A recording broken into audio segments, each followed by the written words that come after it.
Good morning, welcome back to Breakfast Television. For 33 years, Mike's General Store, Antiques and Collectibles, has been finding treasure in other people's trash. And Mike Hewen joins us with his advice on setting up a successful garage sale. You've been to a few in your time. Yeah, I used to go to them a lot, but not much anymore. Oh, why is that? Just because you know what? We get so many people bringing us stuff, calling us. Actually, a lot of people call us to come, help them set up the yard sale, which I don't really do, but I'll help them maybe go in and help price stuff. Okay. If they sell me a few things, and I can help them price and say, well, this is worth $100. This is, instead of selling it for $10.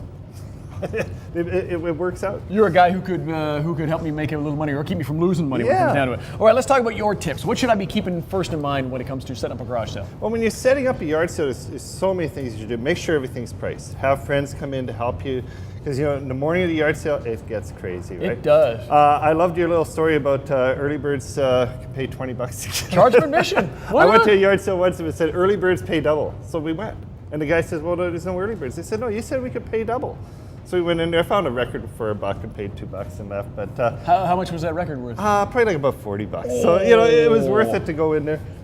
Organization, have fun. I mean, that's the most important thing. Price everything. I mean, nothing's worse than going to a yard sale and having to ask the price of everything. Right? But doesn't not pricing something allow me to start the bartering? How much for that phone? Well,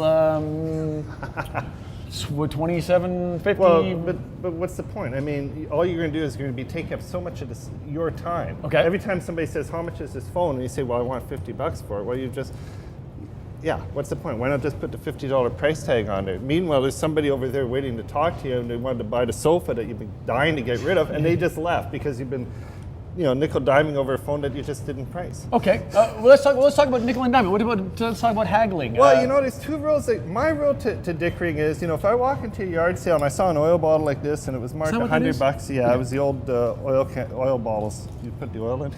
Makes sense. Before cans, right? Yeah, okay. But if this was $100, I'd just buy it and leave because that's a deal. That's a steal of a deal. That's a steal at $100. At $100, this is a steal of a deal. So my rule is you never dicker a deal.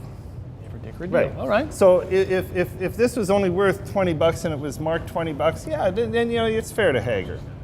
Okay. Haggle. Haggle. So there's an etiquette involved there, and depending on who you are or whatever. I mean, everybody goes to yard sales and they have a different way of doing it.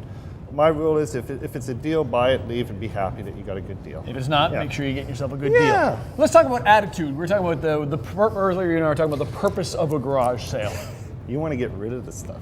I mean, if you're having a yard sale to make your rent every month, then you got to really kind of evaluate your life. But the reality is you're cleaning up a basement, you're cleaning up an estate, you're getting rid of a bunch of unwanted stuff in the garage. You want to get rid of it. You don't want it there at the end of the day, because what are you going to do at the end? You price something too high, and then all of a sudden you got it at the end of the weekend.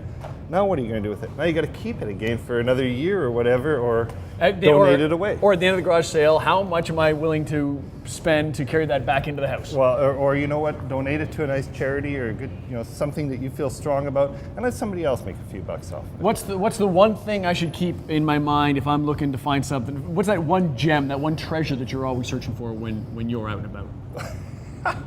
What can I find that I bring to Mike and Mike says, name your price? The stuff we love is like the old oil cans and the old signs, the vintage caution jewelry, the toys, the records, So when we mentioned the oil bottle at $100 is a steal, that's the sort of stuff that you could probably find in a yard sale somebody would mark at $10. If you feel, well, it's just an old oil bottle, well, I'll take $10. Didn't even know what it was for. Thought I had a funny hat. Well, coming up, we're going to talk a little bit, now that we've talked about selling, we're going to talk about buying. You're going to play a little game with Courtney and I so we can figure out actually what's worth a whole lot of money on the table. Like the Price is Right. All right, we'll play some Price is Right coming up with your garage sale, but now let's check weather conditions. Here's Jenna Con.